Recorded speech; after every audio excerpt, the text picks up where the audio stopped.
आज आपण पाहणार आहोत मिसळ पाव कशी बनवायची। मस्त अशी झणझणीत तिखट तर्रीदार मिसळ पाव घरच्या घरी कसं बनवता येईल ते पाहणार आहोत।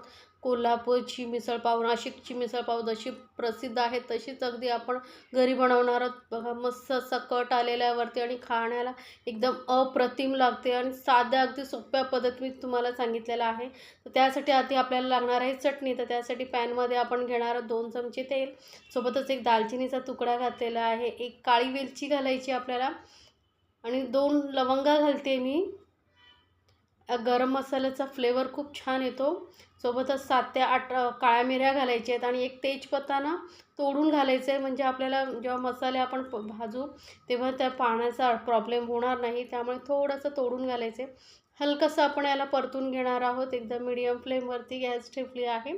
आणि आता यामध्ये घालायचं आहे एक कांदा। तर इथे एक कांदा मी असा लांबट कापून घेतलेला, रफली कापून घ्यायचा आपल्याला आणि तोही आता आपण तेलामध्ये मस्त असा भाजून घ्यायचा आहे, फ्राय करून घ्यायचा आहे। आणि ही चटणी बनवून तुम्ही जर मिसळ पाव बनवलात ना तर चवीला एकदम अप्रतिम लागणार आहे। अगदी ही चटणी महिनाभर कशी टिकून ठेवायची, त्यासाठी कसं बनवायची याचाही व्हिडिओ माझ्या चॅनलवरती आहे। त्याची लिंक मी डिस्क्रिप्शन बॉक्समध्ये देते, म्हणजे तुम्ही ही चटणी बनवून ठेवलात तर कुठल्याही तुम्हाला रश्श्याच्या भाज्या बनवायच्या असतील तर तुम्ही झटपट बनवू शकता आणि अगदी एकदा बनवलात ना महिनाभर टिकून राहतं आणि खरंच रश्श्यावाल्या भाज्या एवढ्या चविष्ट लागतात। आता कांदा आपला थोडासा हलकासा भाजून झालेला आहे बघा, थोडासा गुलाबीसर झालेला आहे।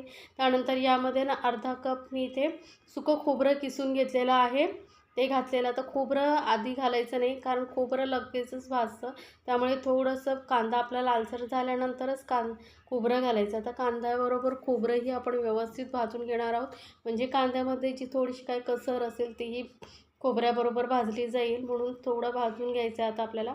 आता बघा कांदाही मस्त भाजला गेला आणि खोबरंही लाल झालेलं आहे, तर थंड करून आपण याला मिक्सरमधून बारीक एकदम वाटून घेऊ। तर चटणी आपली वाटून झालेली आहे। तर आता गॅसवरती मी पॅन ठेवलेला आहे, त्यामध्ये 2 मोठे चमचे तेल घेतले आणि त्यामध्ये आपण अर्धा चमचा आता जिरं घातलेलं आहे। आपण आता मिसळ बनवायला घेतलेली आहे, तर जिरं थोडंसं तडकलं की यामध्ये घालायची आलं लसूण पेस्ट आणि हा आलं लसूण पेस्ट आपण पूर्ण कच्चेपणा जाईपर्यंत परतून घ्यायचं आहे।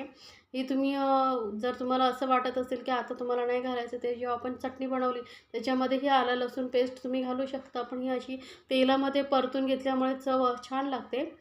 तर आता एक मोठा टोमॅटो ना मी बारीक असं वाटून घेतलेलं आहे, किंवा मग तुम्ही किसणीवर किसूनही घेऊ शकता। तर अशी पेस्ट करून घातल्यामुळे त्याचं कसं जे आपण मिसळ बनवणार त्याला छान असं तर्री असं थिकनेस येतो आणि टेस्टही छान येते, त्यामुळे मी अशी पेस्ट करून घालते। तुम्हाला जर पेस्ट करून नसेल घालायची तर एकदम बारीक कट करून घातलात तरी चालेल। आता टोमॅटोचाही पूर्ण कच्चेपणा जाईपर्यंत आपल्याला परतून घ्यायचं आहे। तर टोमॅटोही आपला चांगला शिजला आहे। त्यानंतर आपण यामध्ये जी कांदा आणि खोबऱ्याची पेस्ट करून ठेवली होती चटणी ती घालायची आहे आणि ती आता मस्त अशी तेलावरती मिक्स करून घ्यायचं आणि आपल्याला ही चांगली शिजवून घ्यायची आहे। जेवढं तुम्ही व्यवस्थित मिश्रण तुम्ही शिजवून घ्याल तेवढीच आपली जी आहे मिसळ छान टेस्टी होणार आहे। त्यामुळे एकदम लो टू मीडियम फ्लेमवरती आपण हे मिक्स करत राहायचं आहे आणि मस्त असं थोडंसं ना त्याला असं तेल सुटेपर्यंत आपण परतून घेणार आहोत। तर बघा साईडने थोडंसं तेल सुटलेलं आहे। आता यामध्ये मसाले ॲड करूया। तर पाव चमचा मी हळद घेतली आणि सोबतच 1.5 चमचा मोठा भरून लाल मिरची पावडर घातली। ही थोडीशी तिखट आहे त्यामुळे मी 1.5 चमचा घातला आहे। आता तुमच्याकडे मिरची पावडर जी आहे ती कितपत तिखट आहे त्याप्रमाणे तुम्ही घालू शकता। तर यामुळे काय मस्त असं झणझणीत तिखट अशी आपली मिसळ तयार होणार आहे, त्यामुळे मी 1.5 चमचा घातलेला आहे। तर तुम्हाला तिखट कमी आवडत असेल तर मग तुम्ही थोडंसं ना लाल मिरची पावडरचं प्रमाण कमी केलात तरी चालेल। आता मसालेही आपले चांगले भाजले गेलेले आहेत। तर यामध्ये आता घालूया मटकी। तर इथे मी 200 ग्राम मटकी ना कुकरमध्ये अशी मस्त अशी 2 शिट्या काढून शिजवून घेतलेली आहे। एकदम ही ओव्हर कुक करायची नाही आहे, फक्त 2 शिट्या काढून घ्यायच्या आहेत। आणि आता ही मटकी आपण यामध्ये घालून घेणार. तर तुम्हाला फक्त मटकी नसेल घालायची तर तुम्ही मिक्स कडधान्य घेतलं तरी चालेल, पण नुसत्या मटकीची उसळ खूपच छान लागते मिसळ, त्यामुळे मग मी मटकीच घेतलेली आहे। माझ्या घरी मुलांना वगैरे मटकीचीच मिसळ आवडते, म्हणून मी फक्त मटकीचाच वापर केलेला आहे। आता मटकी मिक्स करून घेतल्यानंतर यामध्ये आपण पाणी घालूया। तर थोडंसं ना पाणी कोमट करून घ्यायचं आणि ते मी इथे 2 कप पाणी घालते। कोमट पाणी घातल्यामुळे काय होतं, जी तर्री असते ना ती खूप छान येते. म्हणून मी 2 कप असं थोडंसं हलकंसं कोमट पाणी करून घेतलेलं आहे आणि ते घातलेलं आहे. आता बघा मस्त अशी तर्री आलेली बघा, दिसायला किती सुंदर दिसते. कलर बघा किती छान आलेला आहे. आता यामध्ये आपण घालणार आहोत चवीनुसार मीठ. सोबतच आता इथे आपण अगदी अर्धा चमचा गरम मसाला घालतोय. जास्त नाही घालायचा, अर्धा चमचाच घालते मी. कारण आपण जी चटणी बनवली होती त्यावेळेस पण गरम मसाल्याचा वापर केला होता थोडा. आणि वरून बारीक चिरलेली कोथिंबीर घालायची आणि मिक्स करून आपण याला चांगलं 4 ते 5 मिनटं मस्त अशी उकळी आणूया. एकदम मीडियम फ्लेमवरती छान असं उकळून घ्यायचे, म्हणजे मटकीमध्ये सर्व मसाल्यांचा फ्लेवर उतरेल. त्यामुळे चांगली उकळी काढून घ्यायची. 4-5 मिनटं मस्त अशी उकळी आली ना की आपली मिसळ गरमागरम तयार आहे.